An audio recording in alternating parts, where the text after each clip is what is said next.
नमस्कार दोस्तों, मैं सीए चिंटू पाल हूँ।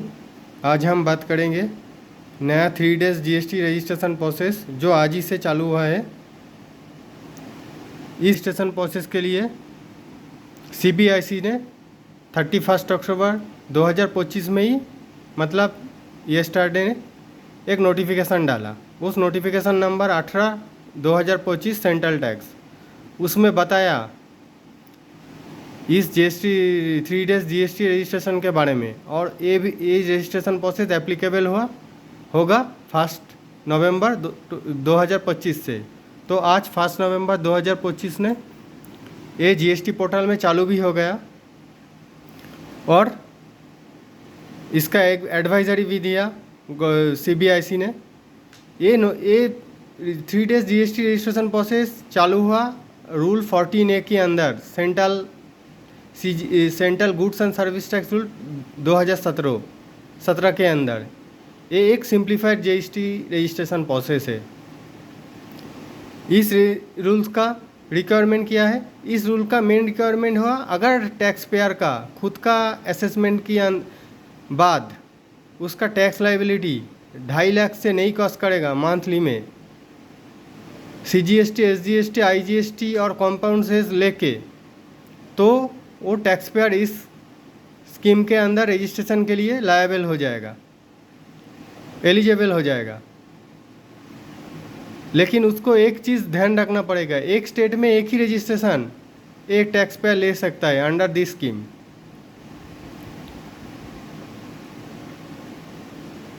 मोरओवर वो एक रजिस्टर्ड पर्सन ने मोर देन एक से ज़्यादा स्टेट में वो दिस स्कीम के अंदर रजिस्ट्रेशन ले सकते हैं।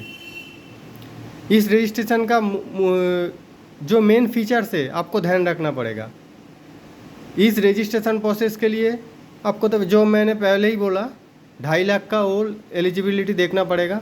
अगर टैक्स लाइबिलिटी 2.5 लाख से ऊपर ज़्यादा नहीं होगा तभी एक रजिस्टर्ड पर्सन इस स्कीम के अंदर एलिजिबल हो जाएगा। इस स्कीम में आपका टीआरएन क्रिएट करने के बाद रजिस्ट्रेशन के टाइम में एक ऑप्शन आएगा, option for registration under rule 14A। इस ऑप्शन को आपको यस करना पड़े, तभी आपको इस स्कीम को एप्लीकेबल हो जाएगा। और मेन चीज़ आपको ध्यान रखना पड़ेगा, आधार ऑथेंटिकेशन मैंडेटरी है स्कीम के लिए ऑथोराइज सिग्नेटरी को, एंड एटलीस्ट 1 प्रोमोटर और पार्टनर को भी आधार ऑथेंटिकेशन करना पड़ेगा। और इस स्कीम का सबसे बड़ा एडवांटेज है, रजिस्ट्रेशन विद इन 3 डेज आपको मिल जाएगा। ठीक है,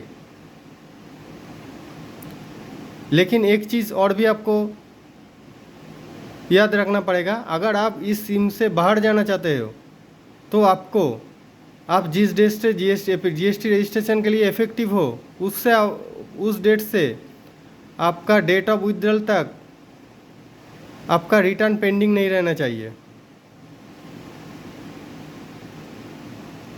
एंड टैक्स पेयर को अगर टैक्स पेयर ने विथड्रॉल अप्रैल 2026 के अंदर ही विथड्रॉल करना चाहते हैं, स्कीम से बाहर जाना चाहते हैं, तो उसको मिनिमम 3 मंथ का रिपोर्ट फाइल करना पड़ेगा।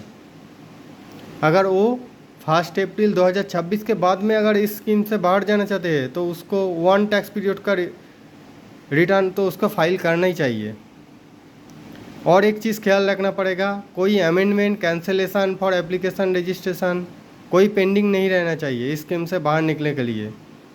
तो मैं बोलना चाहता हूँ, गवर्नमेंट ने बहुत अच्छे काम किया है, इस स्कीम को लेके आया है। आपको ध्यान देना चाहिए, ये स्कीम को लेके आया है स्मॉल टैक्स पेयर के लिए ही, उसका एडवांटेज के लिए।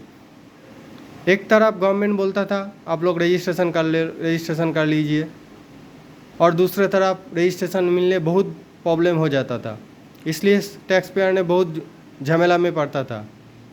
इस प्रॉब्लम को दूर करने के लिए गवर्नमेंट ने आज बहुत अच्छा स्कीम लेके आया है, जो 3 डे रजिस्ट्रेशन स्कीम।